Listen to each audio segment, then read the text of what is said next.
You know what? Dili ka bless ang Ginoo sa Israel, hangtod naa sila sa Egypt. Again, ngano man, si problema sa Egypt? Dako problema.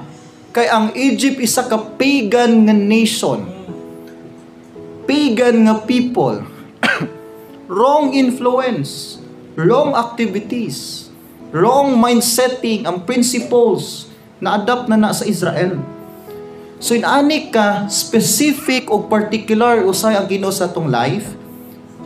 Ingon ang Ginoo, dili Moses, dili na ko sila mabless hangtod naa sila sa Egypt. They need to move. Muhawa sila ni anang dapita. Na ang point ako is, I'm not saying nga kinahanglan ka mo balhig balay. Dili ni siya literal gyud nga place. Isa ni ka status sa atong heart. Matag usa nato naatay Egypt man good. Minaw no? Paminaw. Naatay Egypt. Naatay mga laing gods and goddesses atong heart. Anything nga nag-occupy sa imong heart more than God would be considered as your gods. Small God. Everything nga maka-occupy sa tong heart, labaw pa sa Ginoo. You know, ang idolatry, di man lang tong pagyukbo, God. Bisan tong naa sa tong heart nga labaw pa kay sa Ginoo, makonsider man tong atong mga idols. Di ba ninanausahay? Nainanausahay, oy nga, kanabang natay someone ba nga mas importante pa sa Ginoo or something nga mas importante pa sa Ginoo? Kinahanglan na to biyaan ang atong Egypt. Ang mga wrong influence, hinay-hinay lang. Wrong activities, wrong principles, wrong beliefs, wrong nga mga activities.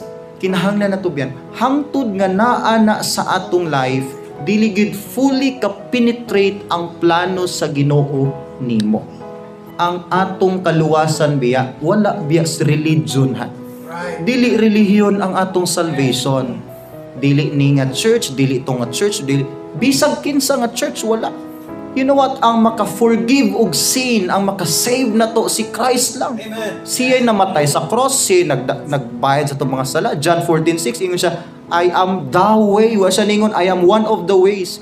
I am the way, the truth, the life. No one comes to the Father except through me. So it's not about religion. It's not our performance. Si Christ lang yun. So si Kristo lang ang manluluwas na to. Siya ragid in town ang makabag-og kinabuhi. Right. Og hangtod nga magpagahi tas atong kasing-kasing ipasilaob na to atong pride, dili ta mo surrender sa lordship ni Christ. Wa gi improvement og dili gi nato makita ang tinuod nga essence og meaning sa atong kinabuhi. You know what? Ang Christian life gimold ta sa mga commitments. Dili nimo ma-enjoy ning kinabuhi hangtod dili ka mohimog commitment. You know, balik yung dark ages, ang mga apostles, early Christians.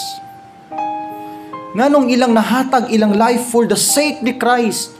Yet ingon ang Bible, satisfied og joyful og victorious sila. Ingon si Paul, for me to live is Christ and to die is gain. Nganong mananaog man ka kung namatay ka para kang Christ, tud kay ang tinuod nga joy naagid sa pag-serve ni Christ. Dili na to na masabtan hangtod dili nimo fully tinud-on ang kinabuhing Kristohanon. Amen.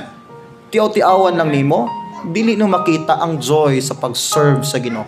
Tan-awa mga early Christians, more than 50 million ang gipanggurig kabayo, gipanglansang sa cross, baliktad, gipang dauban, gipang wild, laog sa mga wild dogs. Gipang grabe paminahon pero nganong satisfied sila sa ilang death, sa torture. Kay na-work sa Holy Spirit nga naghatag og joy sa ilang heart. Along the way sa yung pag-serve sa Ginoo na may persecution, it's not about you anymore but the work of the Holy Spirit na muna nga kaya nila i-sacrifice ilang life tungod kay ang Holy Spirit na nag-work sa ilang life. Amen.